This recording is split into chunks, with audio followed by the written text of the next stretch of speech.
What's good, y'all? It's your boy Monster Champion. We're here for stop part 2. And the play we're going to be looking at today is stick. And it's pretty much the same setups for zone and man. The main read and what makes this play special is those two flat routes that we're able to motion hike. As you can see, it's Simpson and Shipley with our depth chart setup.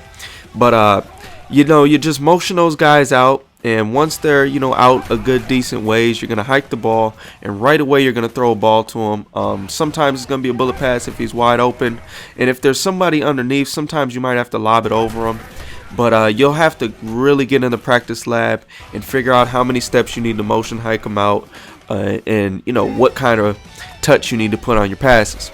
Now, as far as the outside guys go, against zone, primarily you can do two streaks or you can do a streak and a slant, and those are the two I like using against zone.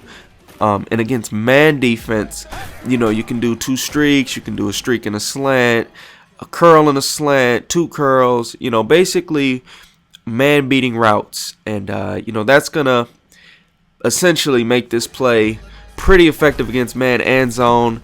And this with the halfback draw and the halfback dive, along with the wide receiver corners, now we have an ability to attack really short passes, and we have the ability to attack downfield. So by mixing these, 3 or 4 plays up, or 3 plays if you want to look at it as one running plays and your 2 passing plays, then we're going to have the ability to really stretch our opponent out with the wide receiver corners and then attack them with the short stuff here.